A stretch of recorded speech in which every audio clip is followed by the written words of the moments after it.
How to Fly in Crossout, the Flying Present Garage Inspection by Dangerously Incompetent.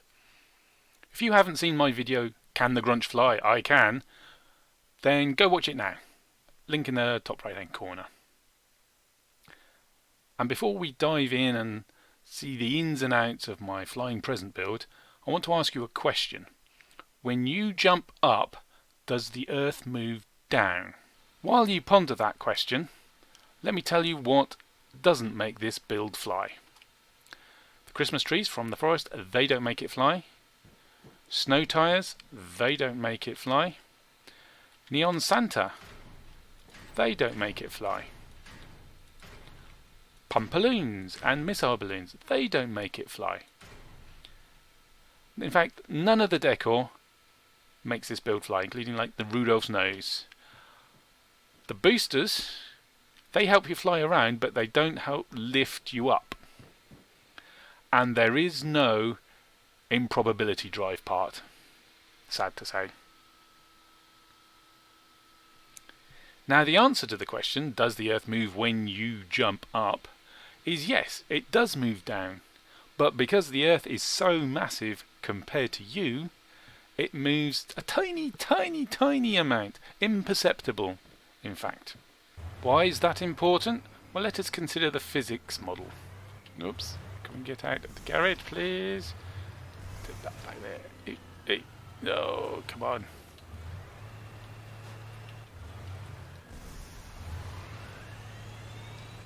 Ah, there we go. Right. No, don't bump into me, Jins. Thank you. Right, yes, physics model. When you bump into another player's vehicle, the force your parts exert on theirs is modelled, so I can push them around. And the force their parts are exerting on mine are also modelled. You can see my nose is being pushed up by this other vehicle. But when it comes to going along the ground, the force the ground exerts on your vehicle through the movement parts is modelled. So when you drive up a slope, you go up. But the force your movement's parts exert on the ground is not modelled, because there's no point. The ground isn't going to move noticeably, so why waste your processing time, right? But when it comes to going over another vehicle, it does exactly the same thing. The force their parts exert on your movement parts is modelled, so they push you up. So if I come to my Leviathan here and line myself up carefully, you can see the pad of the Leviathan is above the ground floor. So when I glide in, you see me go up. It pushes me up via my movement parts. But the force my movement parts should be exerting on the Leviathan parts is not modelled, which leaves a net upward thrust. If you drive on top of another vehicle and then somehow grabbed hold of it, you could drive up it into the sky and pull that vehicle up after you, which is of course impossible in the real world, but in Crossout it is possible, because the force your movement parts should be exerting on the other vehicle is not modelled. So my Flying Present build actually comprises two parts. There's the player part, which has wheels and hovers to give the upward thrust, and then it's got a skinner front and back in order to grab hold of the Leviathan part, which is basically a pad for the hovers and the wheels to drive on. The lift pad on the Leviathan is quite large, because if any of the movement parts slip off, then you lose upward thrust and you fall out of the sky. And if we go to the player part and have a test drive, you can see when you're moving around forward and backwards, those thrusters move around quite a lot, which means you need quite a lot of lift pad for them to always be above. Because if you try moving left and those thrusters move off the pad to the right, you lost your thrust and you fall out of the sky. And the movement parts I've used the hovers because it's really important to stay pretty much level, because if you tip up, then the thrust you're getting from the lift pad is not all pushing you up. A bit of it starts pushing you sideways, so you don't get enough lift if you tip over too far. So you want to stay pretty much level. So that's why the hovers are there, but they don't provide as much lift as the wheels. So I had to add wheels as well. Now I grab hold of the Leviathan with the skinners. One skinner at the back, one skinner at the front, because I want the player part to be nice and close to the Leviathan, because if your movement parts move too high too far away from the Leviathan lift pad, you lose upward lift and you fall out of the sky. Even with two skinners, front and back, I still found the two vehicles wiggling around against each other, which is bad news because all these structure parts, the forces they exert on each other are modelled, and they can, if they touch, they can push the two vehicles apart, which means your movement parts are no longer in good contact with the lift pad on the Leviathan, you lose upward thrust and you fall out of the sky. So to help keep the two vehicles in relative position, I've got a post and hole arrangement. I've got a hole here made by some parts stuck together to leave a 3x3 hole that's 2 deep, and then on the Leviathan we have a 2x2 post which is 3 high, off the level that the movement parts are going to rest upon. And that's the best way of locating that I managed to use. I couldn't use a contact because of course I'm using a player build and Leviathan builds, and I'm not controlling the Leviathan build, and when you've got two vehicles using the contact, they both have to operate it in order for it to grab hold. So the skinners hook onto, well, fire into these posts and then drag the two vehicles together. I mentioned that it's important to stay pretty much level, otherwise you lose lift and fall out of the sky. So it's important to balance your build. Now normally you can press N and look at the centre of mass and it's balanced and all the rest of it with the green, red and blue arrows, but in this case my build is actually an odd number of squares wide and the cabin is not in the centre, which puts that marker, that green, red and blue marker, completely off. But if we look around the vehicle, you can see it's level side to side, there's no roll on there, and it's slightly angled so that its front is higher than its back. That is so that when I move forward I get some upward thrust, so I can actually climb by moving forwards, and then I can descend by moving backwards without having to use thrusters to do that. So you can do that. I can change my attitude and therefore my altitude all day as much as I want.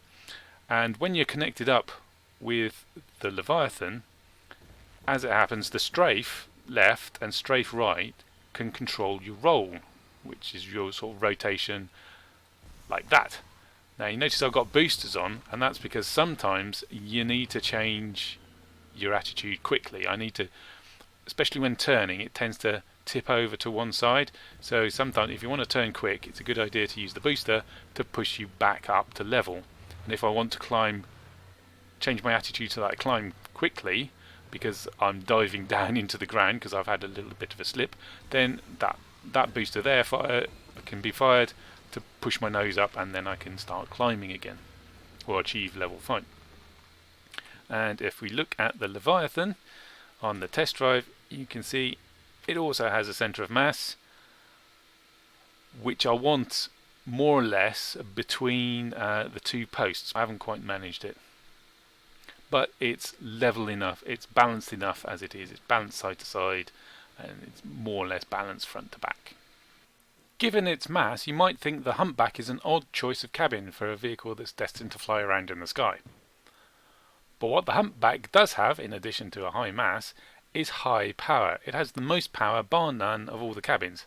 10 full bars of power, which I have further enhanced with the Colossus engine, another plus 50% power. And that's useful because power means acceleration, and acceleration means maneuverability, which is really useful when you're flying around in the sky and trying to correct any wobbles that mean you might fall out of the sky.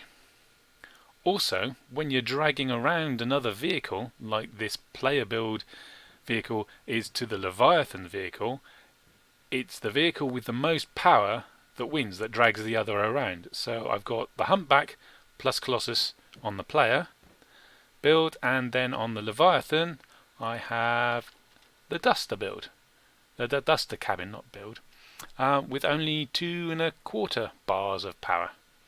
So it's much easier for my player build to drag around the Leviathan. Enough with the theory, let's do some practical and go flying.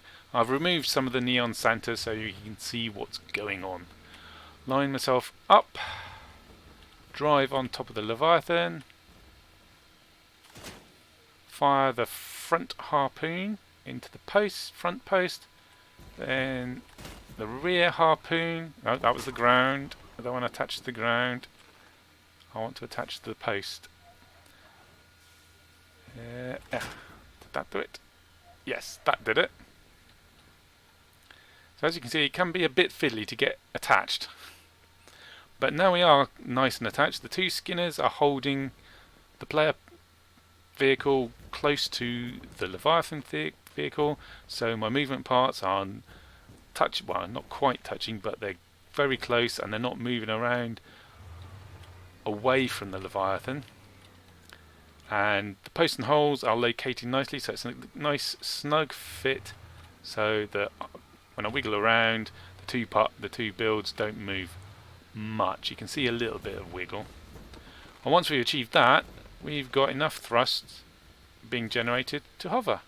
And in fact, we're very slowly climbing. You can't really see it here, but it's a very slow rate of climb just by hovering. And if I move forwards, because our attitude is nose up, we climb up into the sky. Whee! And if we go backwards, after a little bit, the attitude should change. There we go. And we start going down, losing altitude. So I can go up and down all day. Won't run out of boosters or anything. So when you have a change of direction, you often have a change of attitude, and if it's too much, then you can have problems. But generally, the way to fix it is to spin around, which you can do because you've got hovers on the spot. So off we go, we're climbing. Now if I turn, you notice I'm tipping over, so I'm rolling over to the left. So I'll use the boosters to get me level flying again. And around we go. Because if you turn too quickly, oh, we've detached a bit. Oh, we came off the post and holes then, and you can see the movement parts came away from the Leviathan pad, and we just dropped. And if we turn too quickly, or start or stop, accelerate forward or backwards too quickly, we can tip up too much, lose the lift, and start falling out of the sky. So let's go fast. What's our top speed? 64 kilometers an hour. It's not super fast, but it's respectable. And if we go to a tight turn, we can end up in problems. And we're now losing altitude. So I can either turn into the dive, it's often a way to get level again, and if it's not enough, then use the rocket booster to lift the nose. That's it. That's how you fly in Crossout.